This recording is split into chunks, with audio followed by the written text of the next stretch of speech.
DSPN, the Devlin Sports Podcast Network.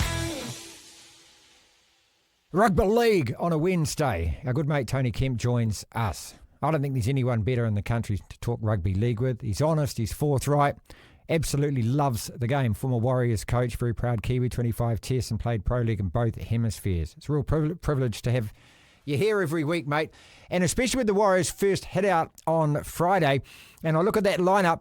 How many teams do this where they put all the big dogs out? Yeah, the first game of the season, Marty, teams will put their first team picked out in some stage during the trial, but generally later on in the trial period. But the Warriors seem to, settled on a side. It looks like when you look at it, with Roger Tuivasa-Sheck to start on the wing and not at fullback, and Luke Metcalf, the question around the halfbacks playing alongside Samori Martin at 5'8", and you've got Wade Egan in that spine with Chancellor Croxty. Yeah, it looks like these team to go out there and at least play the first quarter against Cronulla this weekend and see how their off-season shaped up and what those combinations will look like. Team's been training since November the 1st. It's important to point that out because a lot of teams don't actually pick it up, till December. But because the season ended early, it was disappointing. Webby's had them and flogging them by all accounts since then. Let's just go through a few names then, because a couple of weeks ago we were talking about Roger playing fullback. That's obviously not the intention, or is it? Is it's just a trial? What is it? Well, again, you've got to take in context injuries that will happen. It's probably the only time during these season that these players are going to be absolutely 100% fit. But he looks like Wes to settle on a side, and he's looked like he settled on Roger Tuivasa-Sheck starting on the wing. Anything can happen in the first month of footy, maybe before the season actually kicks off. But at this stage, with his playing his card and Roger sitting there in that wing to live in, I think that's probably where he's trained all year, and they've just settled the chance sitting there at fullback. How that plays out in the actual season, because if you really read the trials, the Cronulla side isn't the number one side that they've picked. They've got a sprinkling of first graders with a number of the Newtown boys that went so well in the New South Wales Cup last year and along their side, some good young players. It will be a challenge, but if they start with this side in round one, that's really the question. If they all stack up, with the Harris and the middle work well, and they get moving out wide, the side that we see start the game on Friday night looks really close to what will probably start the season. The psyche behind it, is it because, hey, these guys have been training for so long? Is this almost a reward as well? Because as you say, some teams kind of, fox a bit and fudge a bit and they don't play their best players. But when you've been training all of this time, it's like, these guys will just be busting to play, won't they? I would hope so. Well, you'd hope that you were injured if you weren't named at the side, because it looks like he's named players in the positions who are probably sitting close to one or two in those positions, you know what I mean? So, yeah. He's taking a look, by the looks of an old school mentality, if your form stacks up and you are the big dog in the team, then this is the game that you want to be running out with next to all the players and that are sort of the same ilk, I suppose, within that side that's standing next to you. So,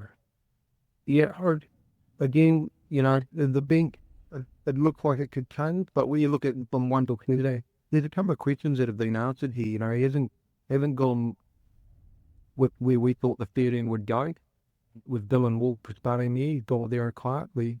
The young Warrior boy that left him has come back. Pivot capable. We've got Jacob Laban sitting in the second row with Neville Corey on the bench. That could be a reward for Jacob in the way that he trained during the off season. But you get Harrison Barnett playing up in the front.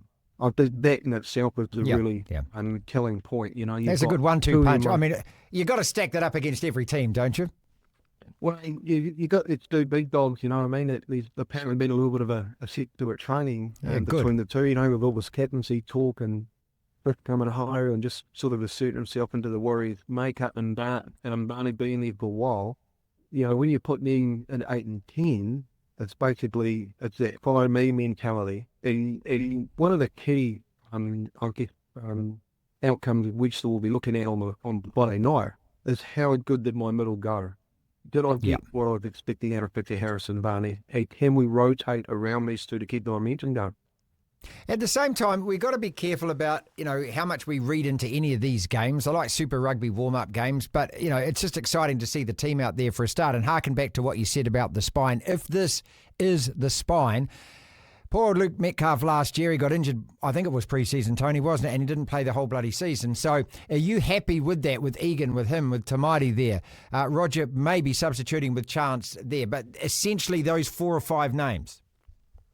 Well, I'm not entirely happy that Luke Metcalf is a 7. I think he needs to grow into that because if he played outside Shaun, and was starting to develop a really good, relationship with Shaun, with the speed that he had to burn.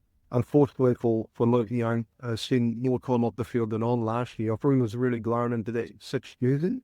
I think you've got to look at the way that Tamari played in 7 when he had Tavita playing outside him in the 6 jersey and Tamari getting to run the side. So whether it's just a little bit of a ploy to give Luke Metcalf the starting 7 to see whether or not he can lead that team. Because you've got to remember, it's probably their best pick side and then around the middle of the par. If they can't, you'll slot Tamari back there and move and Luke back out. So I think you'll do a bit of an interchange there, Marty, during the night. I think Luke will play up to 6 and tomorrow will move back in the team. Jett Cleary on the bench, obviously an extended bench as well. Are we going to see any of him? Because again, it's something that all the fans want to see. Yeah, 100%. I can see an SOS going out during the year, Marty, to Shaun Johnson. Really? Jett Cleary, if he doesn't step up on Friday night. Look, they'll be telling Shaun to keep the cobbies off the football boots, because they picked up a couple of injuries through that half. Luke Metcalf, he sort of can't get over that hamstring injury. And there's more time on the sideline. Then you've got the young boy from the Titans down here too, looking to get a start and tried and tested TTM and CHT.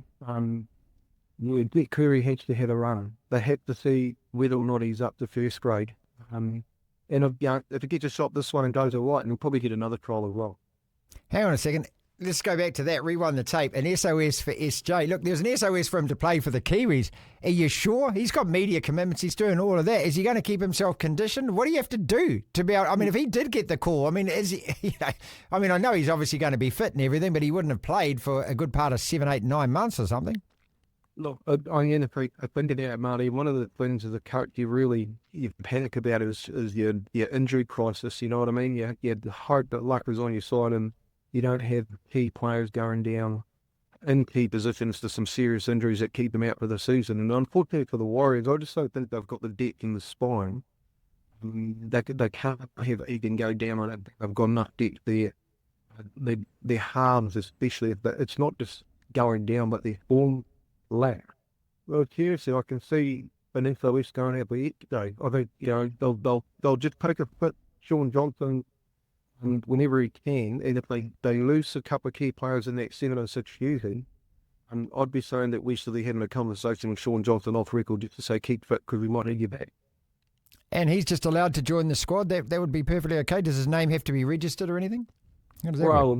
It's all the first time it's done. You look at Alawanga when he came back and tore New South Wales apart for Wayne Bennett and Abby Johns, you know what I mean? The same thing sort of happened. I think he put Shaun Johnson in that type of, look, if you wanted to come back and do a job, if he's fit enough to run around on the football field, he'd more than capable of leading the side around the pit. Zion Ma'u gone to the Dogs. How do you feel about that, mate? I know he only played the game against Gold Coast, but he showed such promise coming up through the grades. He was one of those ones talked about. I just hope he's not another Katoa, but on the flip side of that, I think if Andrew Webster is happy to let him go, well, then I trust Webby on this. It's a tough one, isn't it? It's a look in a hard place. You look at Demetrius, he gets a run this week alongside Laban in the back row, and you could have thrown Mo in there as well. I guess the ilk that they're holding that player, as a first grader. The interesting part of me is that it wasn't just an ordinary club that came in to pick him up. That's right. The Bulldogs have come in with Full Gould, who's a very good talent ID person, and said, "Mate, we'll take that kid." Top 8 club last year, Tone. Top 8 club. The biggest one that comes to mind is Katoa, where he goes down to Melbourne and now he's picked up at Daily Inn, second Barra of the year.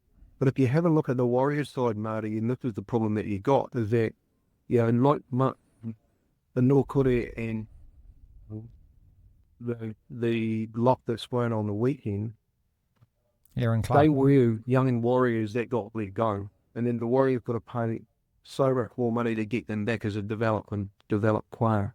So when you're looking at it, it's like, well, you can't hold everything. And you're caught between a rock and a hard place. Young Aaron Clark was trying to get his name out there. But when they do make it and they do become regular first graders, it costs you a fortune to get them back. But, in the case of, we've seen that with a lot of Warrior boys, and Woodman, had to go over from the schoolboys, he had to come back from Sydney City. Current was the Warrior player on the wing, he had to Canberra, he had to pay over to get him back. And in this case, if you're looking at young Morgan over there, you've already got two players in that pack that were exactly the same for other coaches that they had to let go and pay others to get back. So I just hope it never come back and bite their ass this year.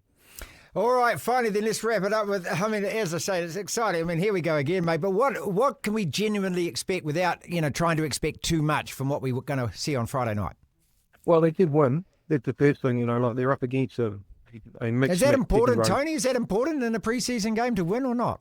Oh, 100%. 100%, Marty. Okay. I think when you're building culture, it's good to get on the right foot and get a win under your belt. It does wonders for the changing room and your training field. So, to get some reward from the training season, it's apparently been pretty tough. They've come out, where Luke Cable come out and think, they're fit of the tier, they're more connected. What we're looking for is that. We're just saying, well, how fit are you? You should be wiping these guys with the side that you've chosen. And how connected are you? Can you get the key pass and component of your team going? Is your spine connected? Is your middle connected? And your edges dangerous? Yeah. So I think if you can get those questions answered on the weekend and 20-30 point win, I think it's going to the season excited, Marty, before the injuries take over and we've got it all doom and gloom. DSPN.